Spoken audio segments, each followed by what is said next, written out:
Okay. If you're recording it, I'll just go ahead and sign it. You can watch it later. Okay. Yeah, perfect. Thank you, Miriam.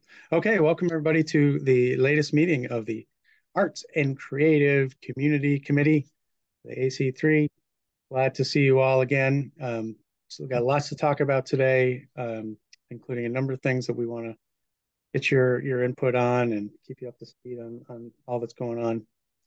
So we want to talk about the latest with the Percent for the Arts program and give you an update on that. We want to talk about the latest on the arts and cultural plan that we're working on and how we're assembling some funding for that plan. And could mention also the progress that's being made on the Arts Hub or looking to sort of fill the void that was left by the Arts Council. And but the big one today is to talk about this Bloomberg Public Arts Challenge grant that we are applying for. And Heather had mentioned that in a previous email to give you all a heads up that we have this huge opportunity in front of us that we're going to be going after. So those are the main things we're going to cover today, and then others can pop in with anything else that you want to raise. So please forgive Heather and I if we rush through things, but there's a lot we want to bring you up to speed on. Any questions? Okay.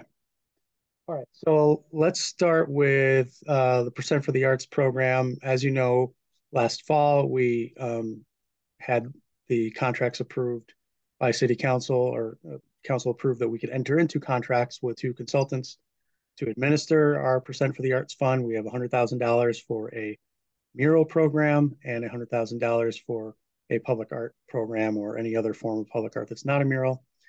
Amanda and Kelly from Rock Arts United are managing one of those, and then Aria Strategies is managing the other. So Aria is doing the mural, and Amanda and Kelly are doing the public art one. And their focus is going to be on mosaic tiles, which should be really cool. So we've met a number of times with the two consultant teams. We're starting out by having everybody meet together, even though they're going to be working on different projects. And that's been great to just kind of bounce ideas off each other and try and coordinate outreach, because that'll be one of the main next steps that we enter into is getting the word out into the community that we're going to do this call for artists and call for art through both of those programs. And so that effort will be coordinated and kind of done at the same time by the two consultants. So we're excited for that to happen and making good progress there. Heather or Amanda, do you want to add anything to that? Yeah, good. I don't think so. Okay. No, I think There's lots more to come on that. I think we'll get more into it in future months. Also, keep in mind that there likely will be an opportunity for each of you and the rest of the AC3 to volunteer to be part of review committees during the call for art phase of that process. So there's going to be ways for y'all to get involved. On the arts and cultural plan front, we talked about that quite a bit last time. We've made some good progress on that in terms of the RFP is like 90% done, the draft of it, and we'll be circulating that among some different groups, including you all, once it's ready. But also, we've been doing a lot of work around the funding side of it. And as you know, we've got enough money within the Percent for the Arts budget to cover this plan, but I think we all wanted to see what other sources of funding we could find, and anything that we are able to find and secure could offset the cost of that and put more money into future programs that are really dedicated to public art specifically. So good news number one is that we've negotiated with the county, and the county is going to contribute and participate in our arts and culture plan once it gets going. They're contributing $25,000, which is great. They have a strong understanding, I believe. This is BJ Scanlon and others there, a strong understanding that this is a plan for the Rochester area with a very much a focus on the city of Rochester. So that's kind of how we're approaching that, that it's not just the city, but they'll have a focus on the city. We've also been talking with Annette at Community Foundation, and she has invited us to apply for funding through their grants application portal. So thank you to Annette for you and your team being open to that. We're in the middle of putting together our application for that. And then similarly, we had a great conversation with Farish Foundation, who sounds promising. I can't make any promises here today, but they sounded very interested in this plan, and they would like to do more strategic planning as an organization around how they invest in the arts. So they're very interested in the timing of us reaching out to them, and we are hopeful that they could potentially contribute to the development of this plan as well. Again, anything that they contribute would offset the money that the city's putting in, and that money that the city has could go more directly towards different public art programs. So things are promising there. Stay tuned about a draft RFP for you all to review. Any questions on that project?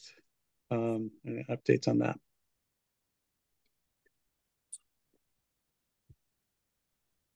Just good work. Very good Thanks, work. Thomas. Thank you. And also we did, I will say too, that we did some research. Well, I'll credit to Heather. She did most of the research and looking around at different organizations nationally and locally about some potential for additional funding. And we felt like that this is the best option at this time is these two local foundations.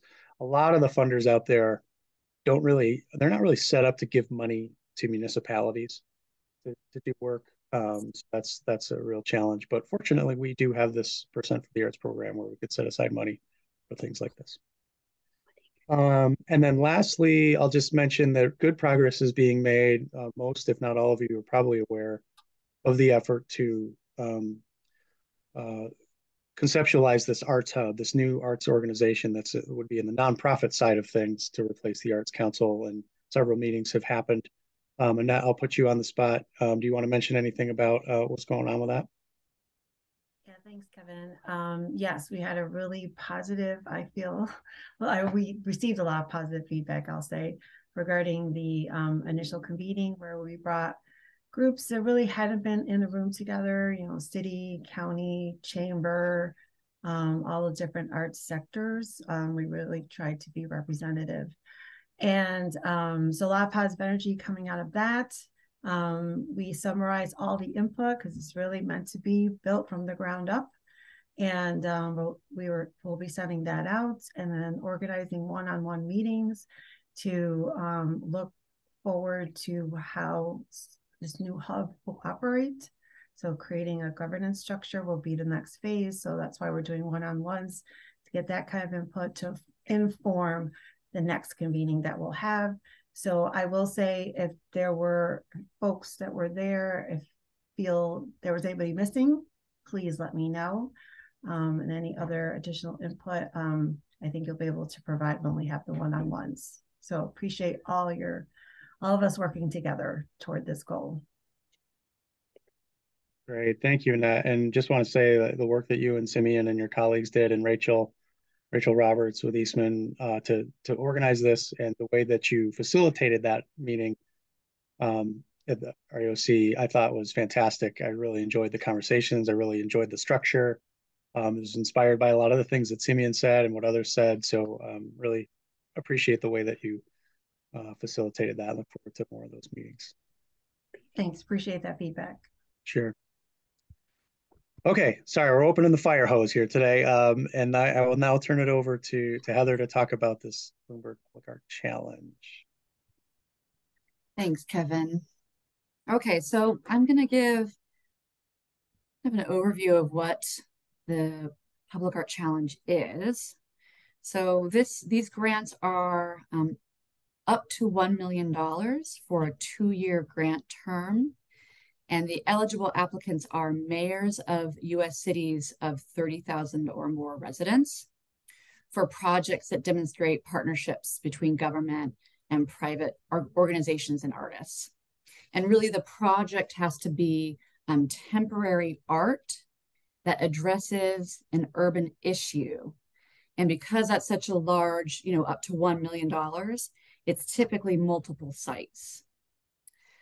Phase 1 applications are due February 15th. This is a quick turnaround.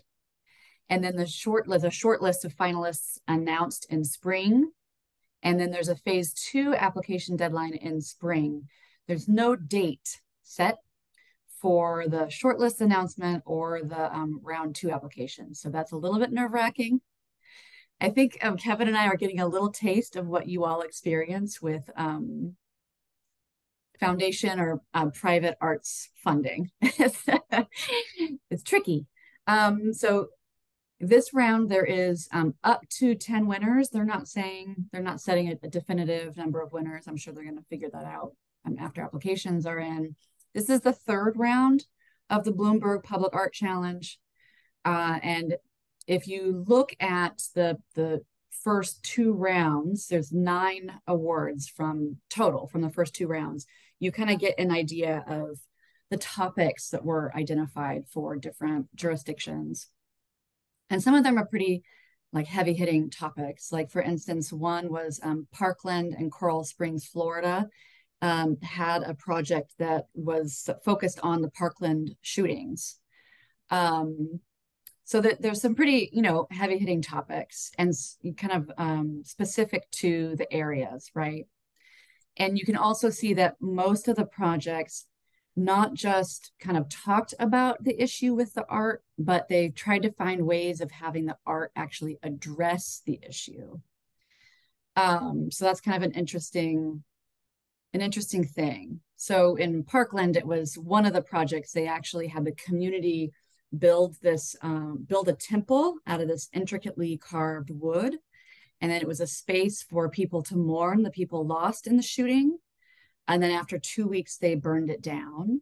So it was really about healing from the trauma of the shooting. Another one was in LA, there was a series of art projects that were at the riverfront that were all about water conservation. And they used the events of the art installations to educate folks around water conservation issues. So that's another example. There's lots of examples though. Feel free to, check it out. Okay, so, and you can also see through the website, it's Bloomberg, right? So the priorities are definitely, there's economic development outcome priorities, developing partnerships, public-private partnerships, and fostering civic leadership for artists. Those are kind of big priorities for this grant. And also looking at the different projects that have been awarded, it's clear that there's a focus on having a network of partners, right? Kind of having so multiple partners. I mean, this is a big project when it's up to $1 million.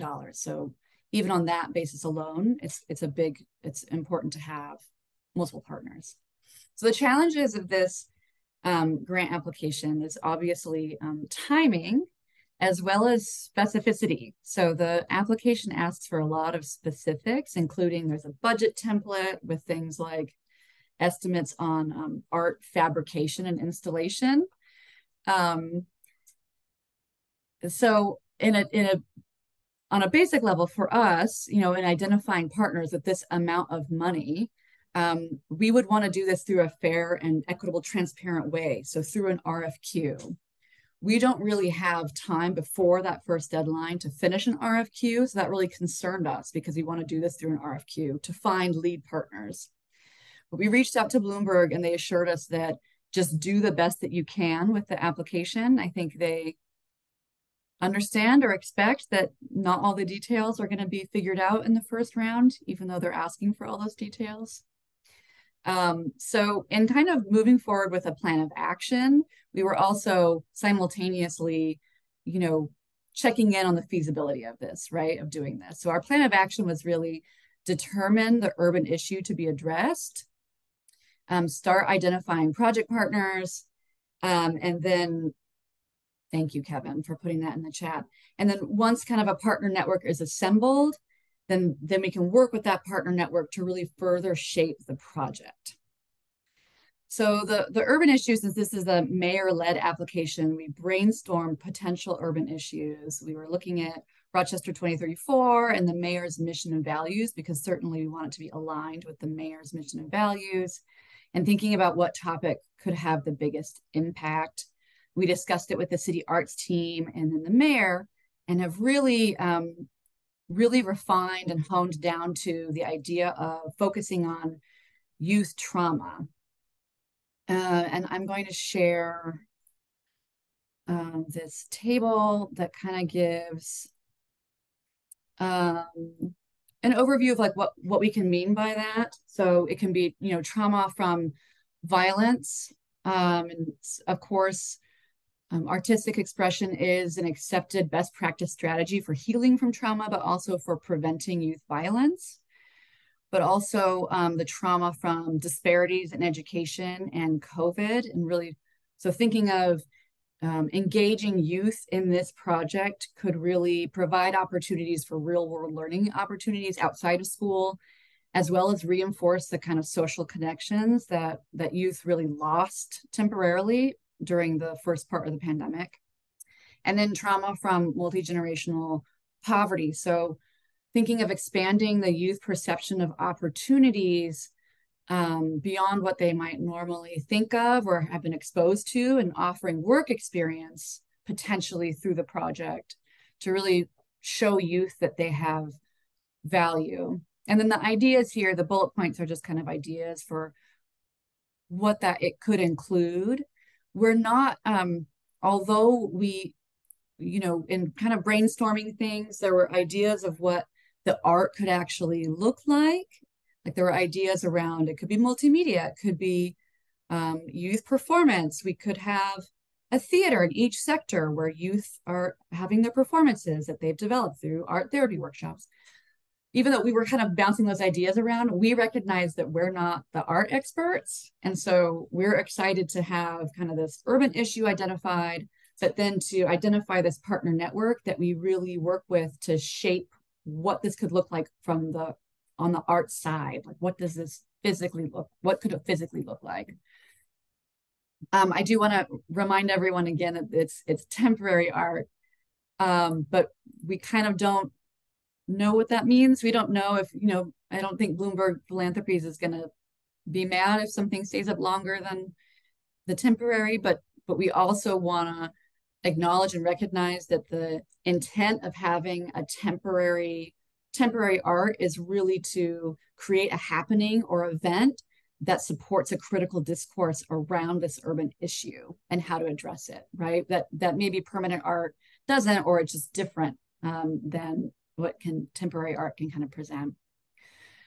So again, that was kind of our first step in our action plan. And the next step is to identify partners. So we envision that this is a broad network of partners, that there are going to be low impact partner organizations. So organizations that are participating, but in a low impact fashion. So participating on a project steering committee.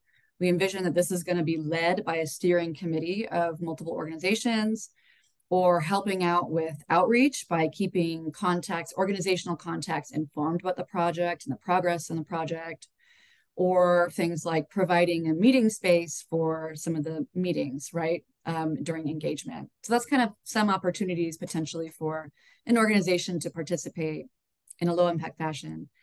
The high impact partnerships are really the lead organizations that we're looking to partner with as a city that would potentially receive money for services, or would receive money for their services.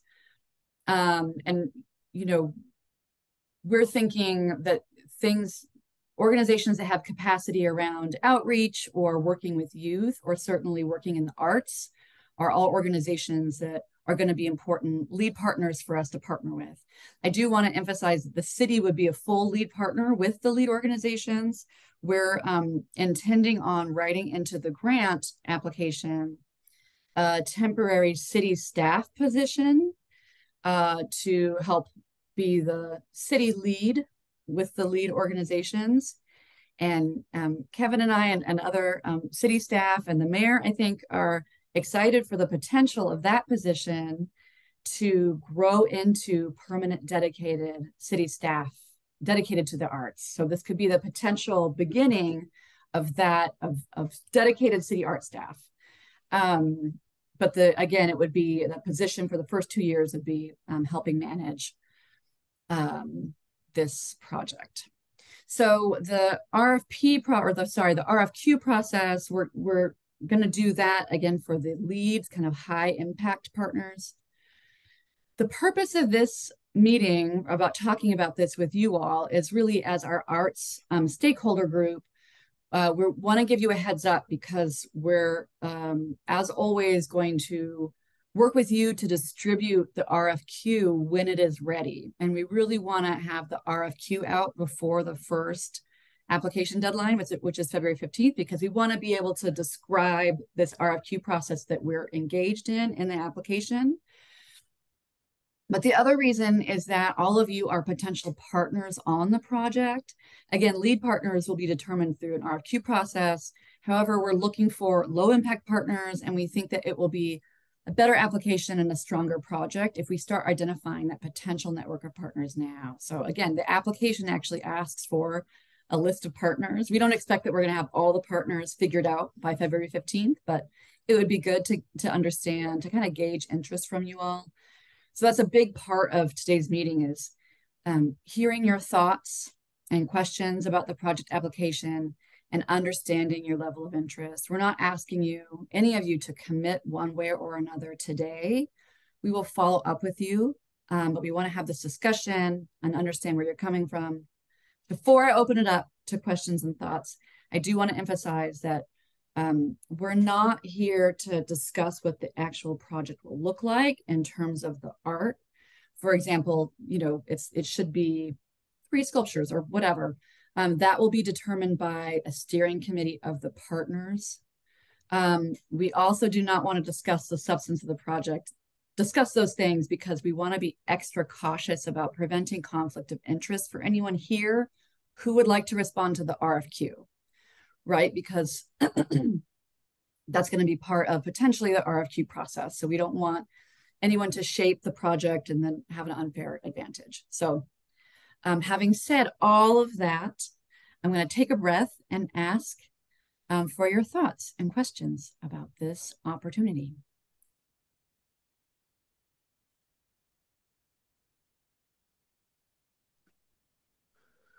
So yeah, this is a great opportunity. Can you just clarify a little bit more about the RFQ? So you're going to write an RFQ, or you're going to use an existing RFQ or something. And then when will that, I mean, the timing, I don't know how you're going to get all that done. So how are you going to do this? Yeah. It's a quick turnaround, which is also, we're doing an RFQ. We want to have it out before the 15th, fingers crossed.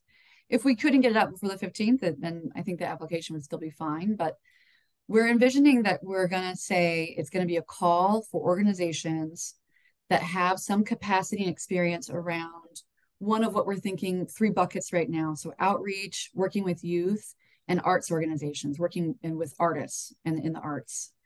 And really kind of getting a call and hearing from those folks and understanding this is kind of a fluid thing. We're not really, we don't feel like we can say we want one of each necessarily, because we might get more organizations applying in one category than another. And that's kind of an opportunity for us to be flexible with our own city staff position that we write, right? So if we get responses in some categories, but we're missing one, potentially that's slack that the city staffer can pick up, right? Because we're going to, ideally, we get the grant, have a city staff position also as a partner. Does that answer your question? It's a unique, kind of unusual RFQ that way.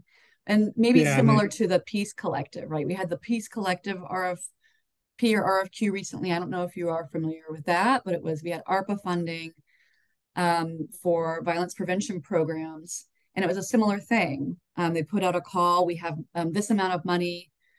They had 2 categories, you know, or actually 3, I think it was 3 tiers based on size of organization and how much experience they had, or how large of a geography they served. And they didn't set a number of organizations, like a maximum. It was really about getting that feedback and kind of being able to determine who's most qualified, and then go from there with figuring out how many partner organizations that they were going to partner with the ARPA funding. So we're kind of thinking of a similar thing. So it does seem to, oh, I'm sorry, go ahead. Just to clarify. So it is a little bit of a unique situation where technically the application, they wanted us to have our whole partner network assembled by then, but it's just not realistic. And Heather talked to the folks at Bloomberg, and they're like, well, yeah, we understand. And I think there's some flexibility on their end to allow us to submit an application without having that full network established, because an RFQ process let alone an RFP process, would take some time and won't be in time. We won't have selected organizations in time for the deadline, but I think they're going to be flexible with us in doing that. That being said, that means an organization, if they want to respond to this, they are taking a little bit of a chance by investing time and putting together a qualifications package without knowing if the city's actually going to get selected. So that makes it a little bit awkward for us and perhaps a little bit awkward for the organizations as well, but we're just going to try and navigate it together. So, oh, go ahead, Rena. Yeah, I just want to ask about that one thing. I don't want to take you off of your point, Thomas, but even that, is there a reason that the RFQ then should happen before the second round of the application? Because many small organizations and organizations that are stretched because they're doing this work with youth would not be able to invest in, the type of time it would take to pull together an RFQ just in case the city makes it through to another round. And that happened with the ARPA RFQ too. There are organizations that happened for, where it was just, why did they invest that much and then find out that they're just not even being considered?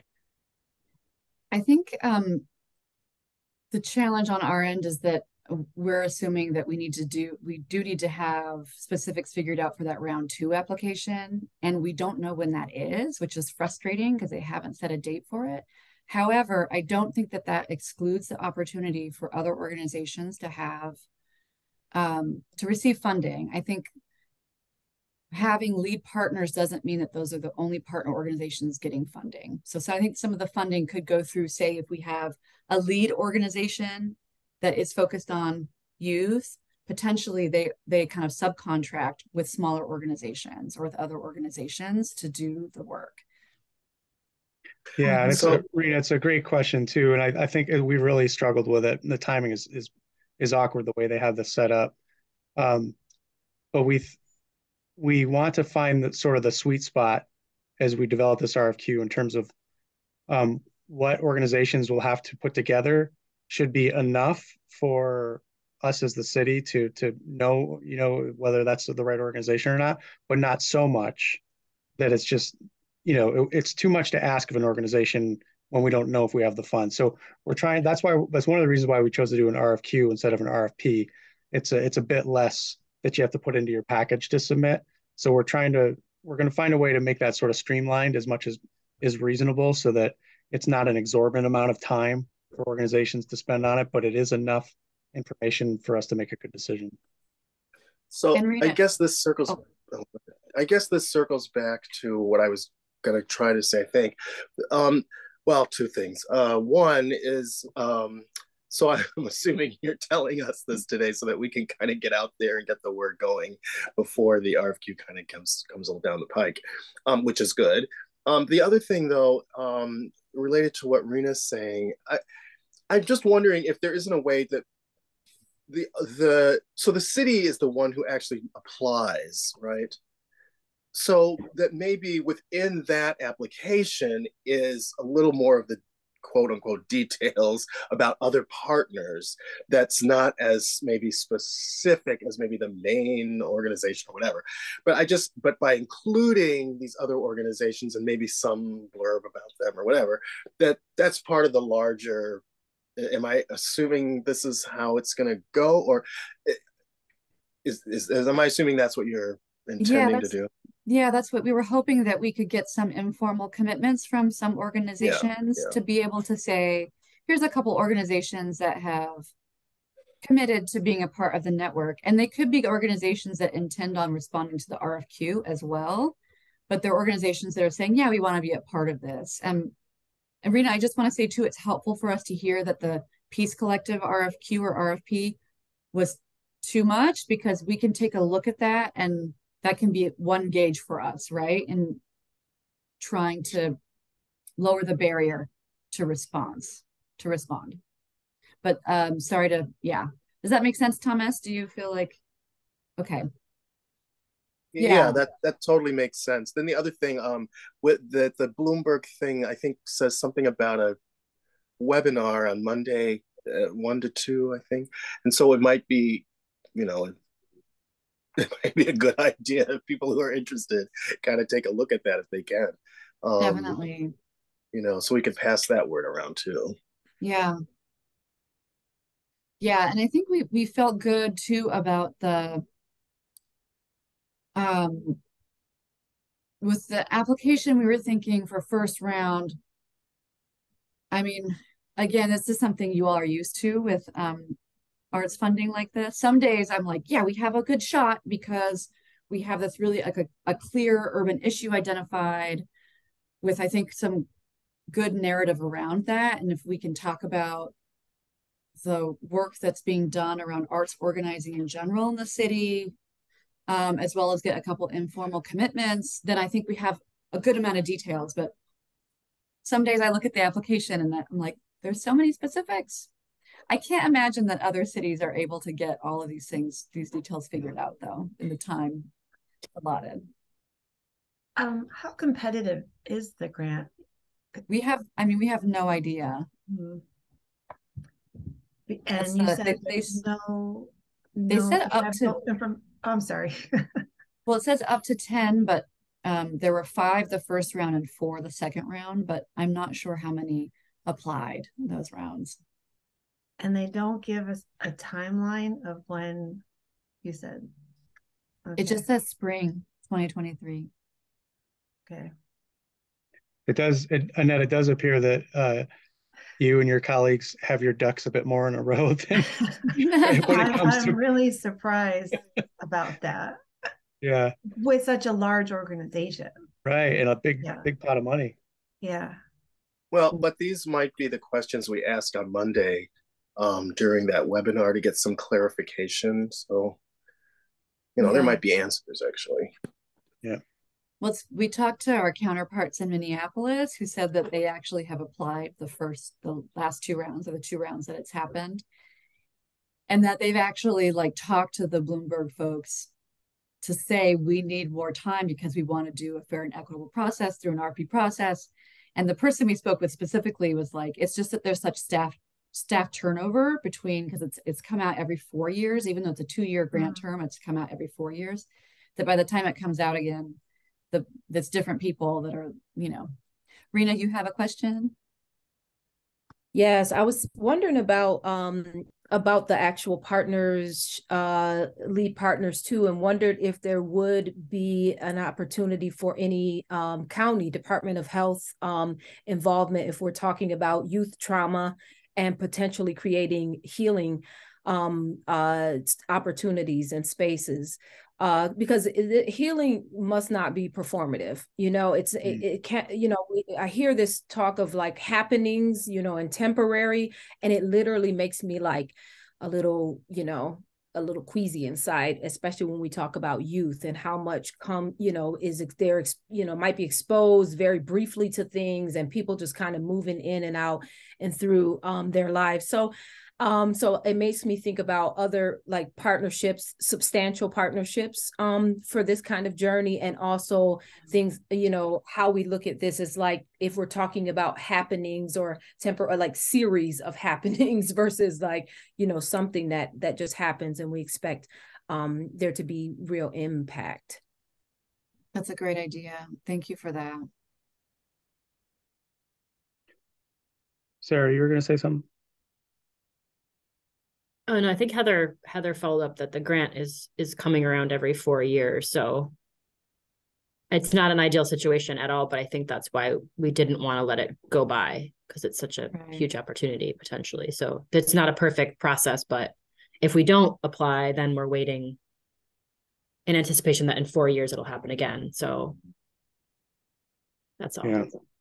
Yeah, Rena, I really appreciate that point. And I think that's something we're going to have to be sensitive to throughout, because there's this sort of dynamic tension between the 2-year temporary nature of what they're asking us to create and the realities of what it takes to face and explore and heal from trauma. I mean, that's not a 2-year process, nor is it a publicly visible process, nor, you know, I mean, there's just some issues there, but So I think if we continuously find ways to frame this as like, this is one way to help address it. No one has any illusions that, somebody going through this process of developing a spoken word piece or going through this process of developing a mural, no one has any illusions that they're going to come out the other end of that healed.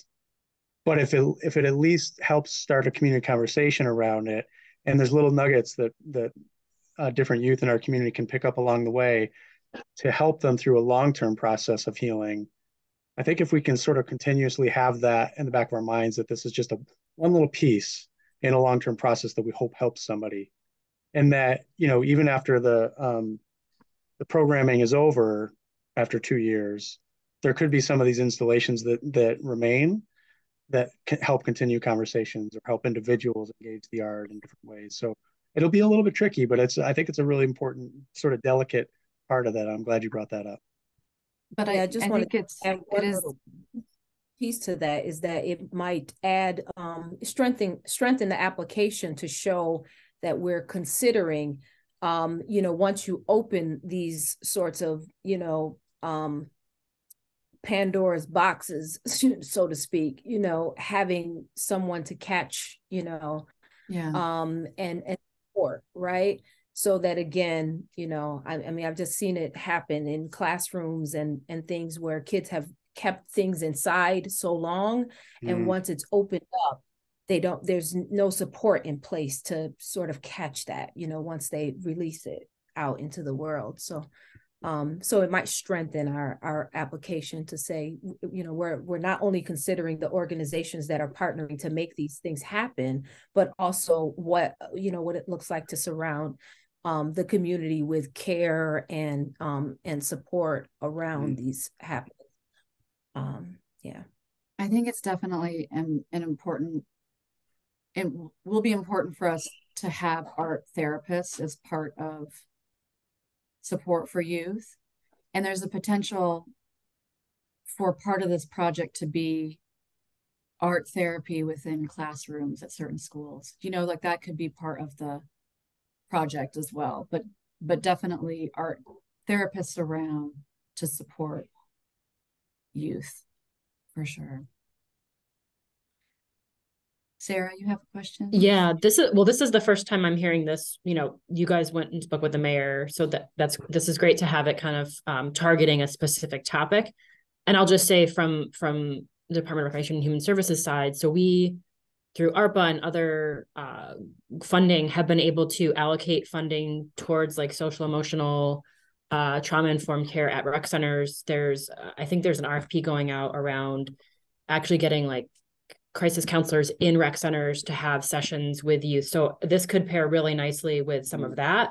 So to Rena's point, like we're not just doing a project that's temporary, but and that I think is till 2026. I could be wrong about that. It's not my area of programming, but that will be ongoing support. And then I think it's an opportunity, however this shakes out, to show the need for some of these programs going forward as well. So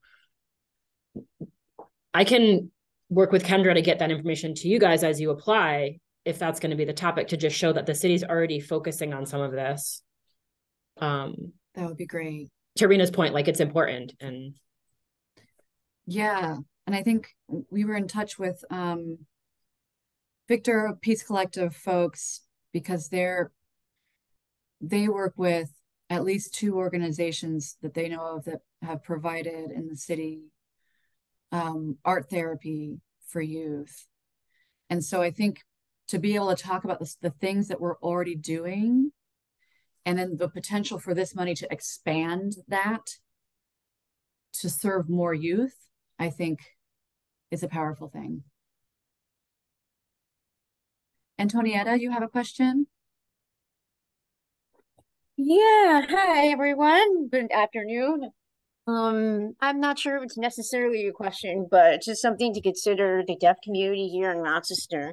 I represent the disability community, and we are always forgotten. In addition to, we're part of the minority. So it's just, the young kids, but what about the young kids that are also disabled and deaf? Because the performing arts program at the Rochester School for the Deaf is severely lacking. So just something to consider, exposing deaf kids who would benefit majorly from art therapy, because we use our eyes to listen, right?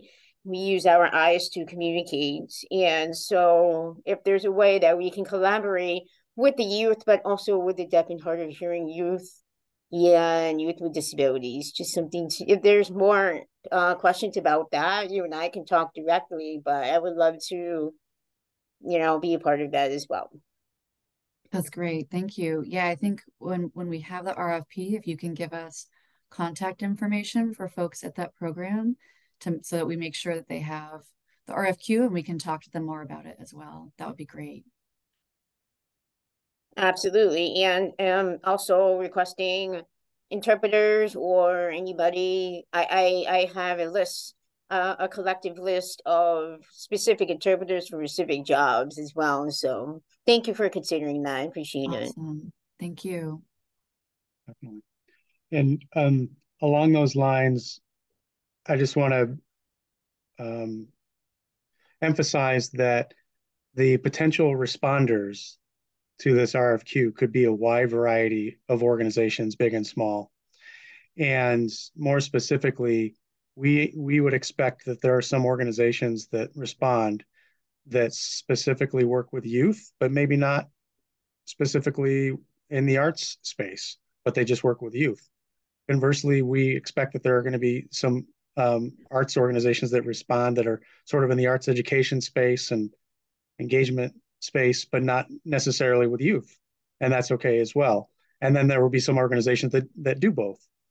And there may be even some organizations that respond that are going to propose to just help the city administer this large project and don't necessarily work with youth or in the art space per se, but could be a really good help, whether it be, community outreach or administrative kind of things. So that's a possibility as well. We also could be looking in institutions responding to this, local colleges and universities.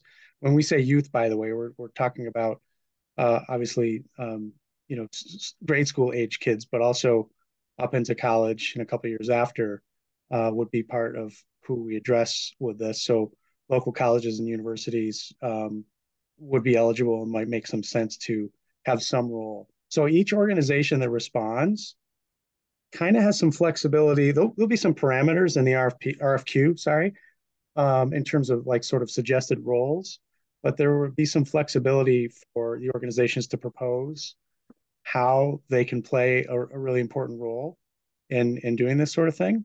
There also could be organizations that don't respond to the RFQ, but reach out to Heather and I or anyone else and say, we're not looking to be a paid partner in this, but we would love to help with the process.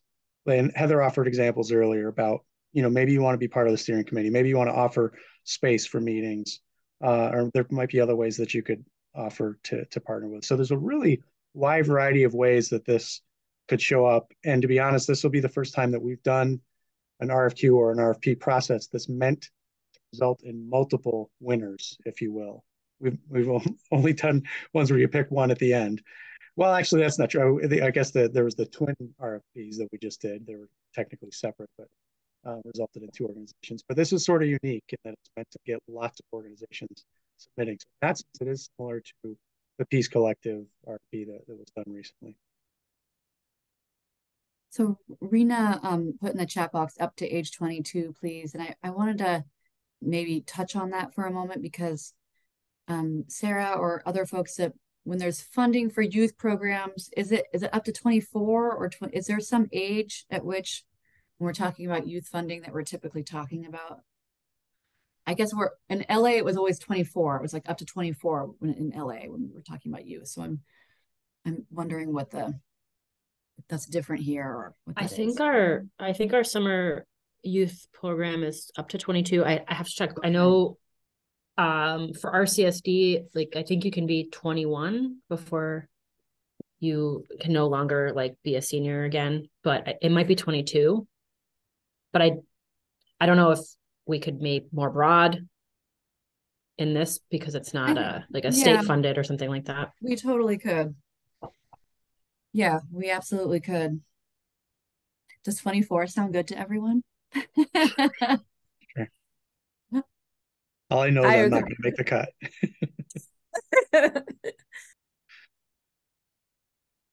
Okay. So I know there's a lot about this is sort of nebulous or undefined at this point, but I want to go back to a point that Heather made earlier, that we think that there may be room in this process for an organization to not attempt to jump in this first stage and submit to a response to the RFQ. But if we are selected as a finalist city, and then there's a next phase, there may be room at that stage for an organization to sort of attempt to be part of this. And it's also possible that the program that we come up with for all of this could result in a call for artists or a call for art after we've been selected. And there's more space down the road for individuals or organizations to jump in. So I wouldn't want to discourage anyone from responding now, because the more the merrier in responses.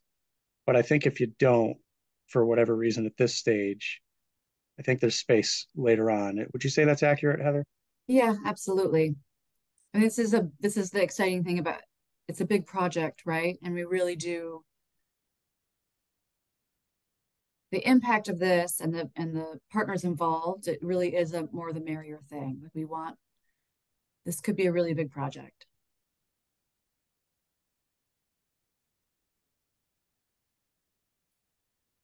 Looking for other hands. Any other questions or thoughts? It's maybe a lot of info. I think we can get more info on Monday, and then I think so at some point after Monday, I'll start following up with folks just to kind of gauge interest on whether anyone's feels good enough or to say they want to informally commit at this point. Yeah, and of course, beyond that, we'll keep you posted on the development of the RFQ. We really are committed to making it as low barrier process as possible. Yeah.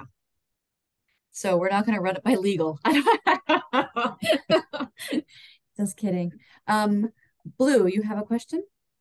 Yeah, thanks.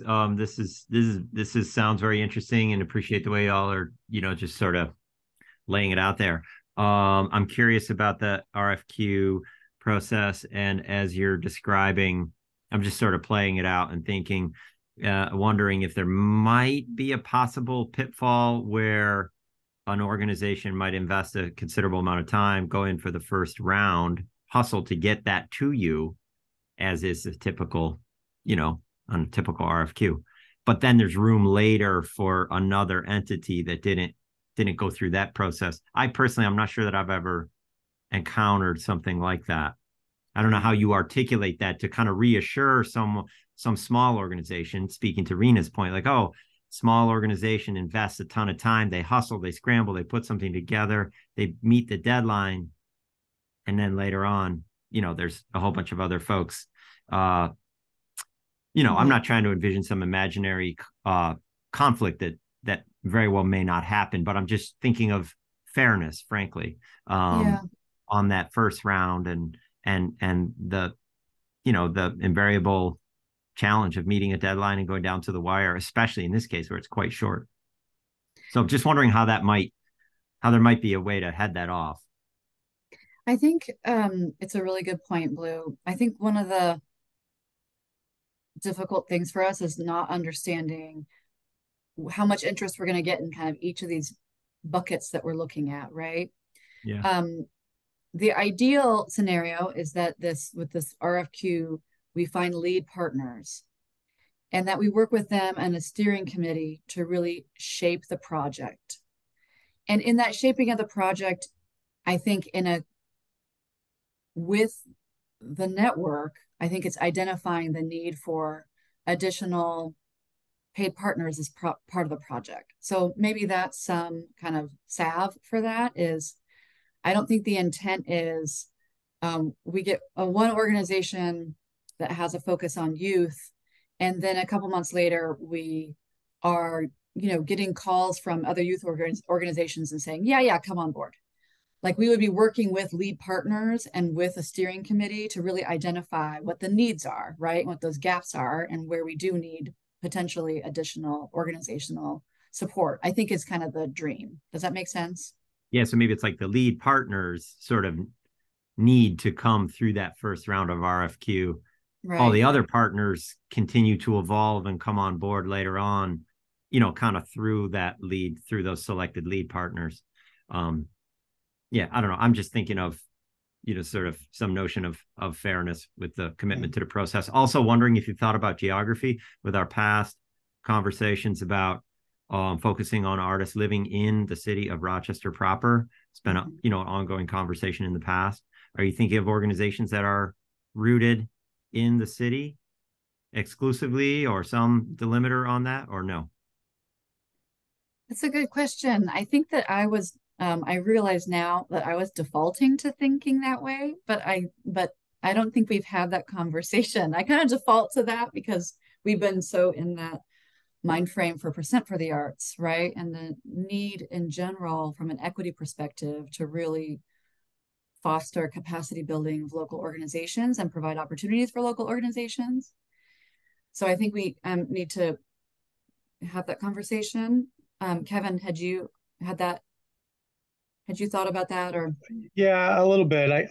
I guess we would sort of lean in that direction, but I suppose it's possible that there's a sort of niche role in the big picture of this program that would be an important role that happens to be the organization or person that does that kind of work isn't in the city. So I don't know if I'm ready to say 100% we'd rule that out, but I think we want to place a heavy emphasis on these organizations being in the city. But we can noodle on that some more. That's a good point. Yeah, I think there's a reason it's specifically awarded to the mayor's office of a city that makes sense, and so I don't think we would be out of line in making the RFQ sort of match that. And I think it would probably be more impactful in our city if we did have folks that were closer to the issue. Yeah, fair enough. I will say, thinking of past projects, definitely, I think past projects, I think there's been, the project is stronger, I think, when it has a locally specific focus. And I think that includes organizations and artists that have, like you said, familiarity with the topic. Because in itself, the idea of the urban issue, I think, there's a need for that to be specific to the city, right? Like this is a national stage. We're talking about a grant, in a project that will have a national spotlight. And it's what do we want to put a spotlight on in Rochester, right? Mm-hmm. If I can add two little bits to that, it seems to me, in my experience, working on RFQ, RFP processes and writing them, the more specific you can be without, working yourself into a corner, the better, both for the organization, the lead for the city, but also for those partners who in this case are going to scramble and put something together on short notice. If a city-based organization knows that this is limited only to those in the city, they may be much more willing to go on a limb, put in all that extra work to hustle for that deadline, which again is very fair to them. And they may feel like they have a better shot at it, frankly. And similarly, without putting that in there, you may lose if that delimiter is sort of vague and not firm. You may lose interest from people who may feel, oh, this isn't worth my time because I'm competing against everybody in the 5 surrounding counties. Just thinking, how myself, probably Rena, others in leadership, when we're reviewing what things we're going to apply for, there's kind of an ongoing probability game that you're thinking about, and the cost benefit, right. How much time is it going to take, and what are my chances? So I'm just sort of thinking it through from the perspective of an organization like mine. I want to make sure it's clear too that the the Bloomberg Public Art, the first round deadline is February 15th. And we want to have the RFQ released before February 15th, but we're not expecting to get responses before then, right? We would expect that we're going to have a 30 to 45 day window. We need to hammer that out. But we understand like 30 days is kind of the minimum really for folks to put something together. So I just want to make sure that that's there, that no one misunderstood and thought that I was actually saying we were going to put the RFQ out tomorrow and expect that we had someone selected by February 15th. That's not the case. Sorry, Heather, could you just walk through that timeline again? Because I did think that's what you were saying. So okay, just so that we all know the time right. frame. So the Bloomberg, because Bloomberg is confusing. Yeah. So the first round application for the Bloomberg Public Art Challenge is February 15th. And we just want that. Right. We submit that. The city submits that. We just want to have the RFQ released before then, because we want to be able to have that kind of benchmark. We're going to describe the RFQ process in the application and explain that it's for fair and equitable purposes and to have that process in place. But we think it would be a good benchmark to be able to say that we had released the RFQ in the application. Does that make sense? Okay. Yeah, it's almost like they're like parallel efforts. The parallel effort of doing an RFQ process is trying to catch up. In an ideal world, the Bloomberg grant would have had a later deadline and we would have been able to complete an RFQ and a selection process in time for our application, but the timing just doesn't work out. So they're going to be running parallel. We don't have an exact date for you now in terms of when it'll get released and when it'll be due, but it'll be soon. And then hopefully we'll have more of our ducks in a row by the time the second round comes around. I also want to mention, just in the interest of sort of tempering expectations, I can picture a scenario where we do this RFQ and we get a wonderful response. And there are 20, 30 organizations that all submit really great ideas, and they're legit organizations that do great work, and they all have good ideas of how they could participate. But if we were to pick all of them, there would be hardly any money left to actually create the art or install it. Because even though $1 million is a nice chunk of change, when it comes to installing physical public art, and we can do non-physical art, we can do performance, education, etc. But when it comes to installing physical art, that eats up money pretty quick. So we want to make sure that there's enough money for that. So it's going to be a balance between having the right number and the right organizations involved and having enough money left over to actually create and install the art of the art that we choose that's going to be capital or physical in nature. So not every organization, if we get lots and lots of great submissions, not every organization is going to get selected, even if they have a great idea. So we're going to have to make some difficult decisions at that point. Okay, in respect to everyone's time, it's 3:33. Oh, 3:34. I was like, it's 3:33. That's lucky. We're gonna get the grant. So feel free to follow up with us after with any other questions that come up. I look forward to seeing some of you on the during the webinar. Maybe we should have like a little email thread going where we can be talking to each other during the webinar. And then we'll be following up with you afterward to kind of continue getting your thoughts on your interest and any other specific considerations you have for the RFQ are important for us to hear, because we really do want to have it be as low barrier as possible. Yeah. Just one I wanted to add to it, we don't have to talk about, is maybe considering just an LOI for non-lead partner consideration, just so we can start compiling a list and having, brief information about those partners that want to be involved, but not necessarily would be going for the lead partner role. Yeah. Do you have, because we were talking to Johanna about this, do you have an example of like a call for letters of interest that we can use as an example? Because we talked about potentially doing that and we just didn't understand what it looks like. And I think the city isn't used to doing that kind of or is it not a call? Would it just be like If we just talk Yeah, to it's really you organizations just like put it this. out there. You put it out there, and in your communications team puts out those interested in blah blah blah blah blah. Please respond with a letter of interest by this date, and then it's really up to them what they include in it. Or you could say, put 3 bullets in of things that you want to know. Okay. That we want to know. Yeah. Thank you. That's helpful. Yeah, that's great, Rena. Yeah. That's very helpful. Okay. Great. Thanks, everybody. Really appreciate the conversation here. We're excited about the way this is going, and we're staying on our toes, right? And once again, I wanted to thank Miriam for joining us today, being part of the team and helping out. It's good to meet you, and yeah, hope everyone has a great rest of the day, and we will be in touch. Have a great weekend, everyone. Bye, everybody. Bye.